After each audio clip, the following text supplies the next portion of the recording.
গতকাল জঙ্গল সলিমপুরে যে ঘটনা র্যাব নিহতের ঘটনার পর কিন্তু সকালে এই যে র্যাব সদস্য নিহত হয়েছেন তাকে কিন্তু তার মরদেহ কিন্তু চট্টগ্রাম মেডিকেল নিয়ে আসা হয়েছে ময়নাতদন্তের জন্য। সেই ময়নাতদন্তের জন্য নিয়ে আসা হয়েছে চট্টগ্রাম মেডিকেল কলেজ হাসপাতালে এবং সেই ময়নাতদন্তের জন্য কিন্তু এখন আপনারা দেখতে পাচ্ছেন যে গাড়িটি কিন্তু চট্টগ্রাম মেডিকেল কলেজ হাসপাতাল থেকে মর্গের দিকে নিয়ে যাওয়া হচ্ছে।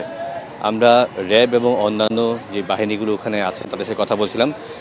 গতকালের ঘটনার পর যেই তিনজন আরও আহত আছেন তারাও কিন্তু সিএমএইচে ভর্তি আছেন। তাদের অবস্থাও কিন্তু আশঙ্কাজনক। তাদের অবস্থাও কিন্তু এখন পর্যন্ত খুব উন্নতিতে আছে এরকম কিন্তু নয়।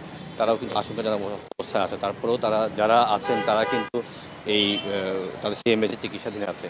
আমরা র্যাব সহ অন্যান্য কর্মকর্তাদের সাথে কথা বলেছিলাম। তারা যেটি জানিয়েছেন আমাদেরকে এখন পর্যন্ত যৌথ বাহিনীর অভিযান চলছে এবং যৌথ বাহিনীর অভিযানের পর থেকে কিন্তু এখন পর্যন্ত অনানুষ্ঠানিকভাবে আমাদের যেটি জানানো হয়েছে, অনানুষ্ঠানিকভাবে এখন পর্যন্ত 7 জনকে আটক করার কথা জানিয়েছে আমাদের অনানুষ্ঠানিকভাবে। তবে যৌথ বাহিনী অভিযান চলছে এবং জঙ্গল সলিমপুরে যে সমস্ত চেক পয়েন্টগুলো আছে, যেসব পয়েন্ট থেকে আসলে বের হওয়া যাবে, মুখগুলো যদি বলি আমরা, সেই মুখগুলো কিন্তু চেকপোস্ট বসানো হয়েছে এবং চেকপোস্ট বসানোর পর থেকে কিন্তু এই চেকপোস্ট বসানোর পর থেকে কিন্তু এইসব জায়গাতে কেউ যাতে বের হতে না পারে সেই জন্য কিন্তু পর্যাপ্ত নিরাপত্তা ব্যবস্থা করা হয়েছে এবং চেকপোস্টগুলো চেকপোস্টগুলো থেকে কিন্তু কেউ না চেক করে কিন্তু কাউকেই এখানে ছাড়া হচ্ছে না। আমরা পুলিশের সাথে কথা বলেছিলাম, যে সীতাকুণ্ড যে পুলিশ থানা আছে সেই থানার পুলিশের কথা বলেছি। তিনিও যেটি জানিয়েছেন যে গতকালকে ঘটনার পর থেকে কিন্তু সাঁড়াশি অভিযান পরিচালনা করা হচ্ছে। যেসব জায়গাগুলোতে মনে হচ্ছে যে সন্ত্রাসী থাকতে পারে সেই সব জায়গাগুলোতেও অভিযান পরিচালনা করা হচ্ছে। আমরা সাধারণ মানুষের সাথে কথা বলছি। সাধারণ মানুষ যেটি বলছে যে এই ধরনের অভিযান সাধারণত যদি দ্রুত করা না হয় সেই ক্ষেত্রে কিন্তু পালিয়ে যাওয়ার সম্ভাবনা থাকে এবং আমরা যারা নিরাপত্তা বিশেষজ্ঞ আছে তাদের সাথে কথা বলছে, তারা যেটি বলছেন শীতকালেই এই ধরনের অভিযান, যে পাহাড়ে যে অভিযানগুলো হয়, শীতকালেই এই ধরনের অভিযানগুলো করার সর্বোচ্চ একটি সময়। কেননা শীতকালের পরে যেহেতু এটা গ্রীষ্মকাল, তখন দেখা যায় যে এখানে খুব ক্লিয়ার ভিজুয়াল থাকে, তখন কিন্তু সন্ত্রাসীদের জন্য খুব কমন টার্গেটে পরিণত হয়। এছাড়াও বর্ষাকালে এখানে যাওয়া যায়, এই জন্য শীতকালটাকেই বলা হচ্ছে যে এই খুবই আদর্শ সময় যদি এই ধরনের অভিযান। এবং যেহেতু এখন অন্তর্বর্তীকালীন সরকার আছেন দায়িত্বে, তাদেরও এই সময় অন্যান্য সময় দেখা যায় বিভিন্ন রাজনৈতিক দল থাকে, রাজনৈতিক দলগুলো তাদের এইসব রাজনৈতিক দলগুলোর কারো না কারো ছত্রছায়ায় এইসব সন্ত্রাসীরা ছত্রছায়ায় থাকেন। তাই যেহেতু এখন অন্তর্বর্তীকালীন সরকার আছে, তারা যদি এই ধরনের ভাবে কোনো কঠোর ব্যবস্থা না নেয় তাহলে কিন্তু এই ধরনের সন্ত্রাসীরা পার পেয়ে যাবে এবং পার পাওয়ার মাধ্যমে কিন্তু এই ধরনের ঘটনা ঘটতেই থাকবে। আমি যদি আরেকটু বলি, জঙ্গল সলিমপুর কিন্তু সন্ত্রাসীদের অভয়ারণ্য বলে পরিচিত। চট্টগ্রামের সীতাকুণ্ড মানে ফৌজদারহাটি সীতাকুণ্ড যে অংশে এই জঙ্গল সলিমপুর আছে, এটি কিন্তু প্রায় 3100 একরের উপরে কিন্তু এখানে খাস জায়গা আছে, যেই খাস জমি আছে, যেটি কিন্তু এর আগেও বেশ কয়েকবার প্রশাসনের পক্ষ থেকে কিন্তু উচ্ছেদ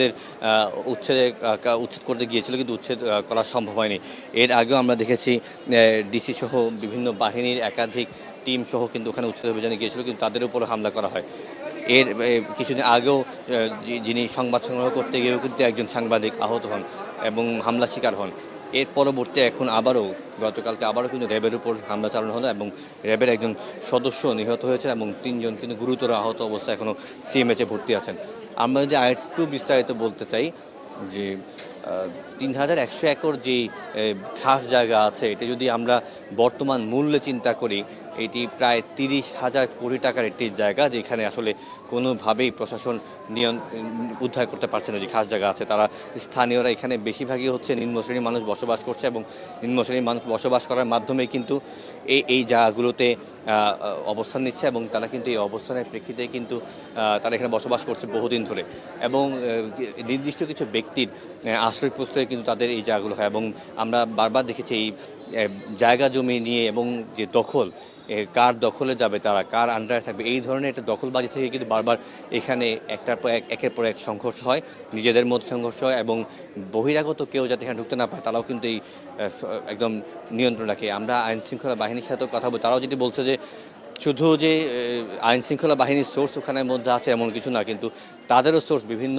জায়গায় এমনভাবে আছে যে তারা কোনো বাহিনী অভিযান পরিচালনার আগেই এই ধরনের তথ্য তাদের কাছে চলে যায় এবং যা খুবই মর্মান্তিক হয়। যেমন গতকালকে ঘটনায় কিন্তু এই ধরনের একটা বড় প্রমাণ দেখা দিয়েছে।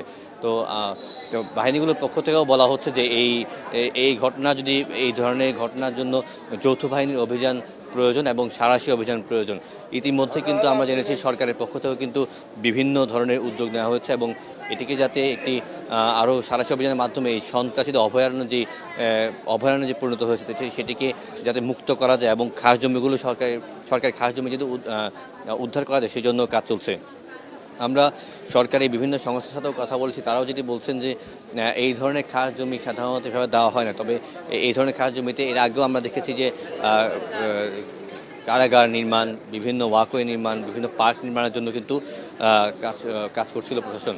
হ্যাঁ, কিন্তু বিভিন্ন এই ধরনের সন্ত্রাসীদের যারা আছে তাদের যেই ছত্রছায়ার কারণে কিন্তু তাদের যেই শক্তিমত্তার কাছে কিন্তু প্রশাসন অসহায় হয়েছে বারবার। এছাড়াও সামনে যেহেতু নির্বাচন আছে, নির্বাচনকে কেন্দ্র করে এখানে ভারী অস্ত্র থাকতে পারে বলেও প্রশাসনের কাছে সংবাদ আছে। তো সেই ক্ষেত্রে যদি এই মুহূর্তে নির্বাচনের আগে যদি এখানে সাঁড়াশি অভিযান পরিচালনা করা না হয় এবং সরকারি খাস জমিগুলো উদ্ধার করা না যায়, সেক্ষেত্রে সামনে আরও কঠিন পরিস্থিতি মুখোমুখি হতে হবে বলে মনে করছেন স্থানীয় এবং নিরাপত্তা বিশ্লেষকরা। চট্টগ্রাম মেডিকেল কলেজ থেকে এই ছিল আমার কাছে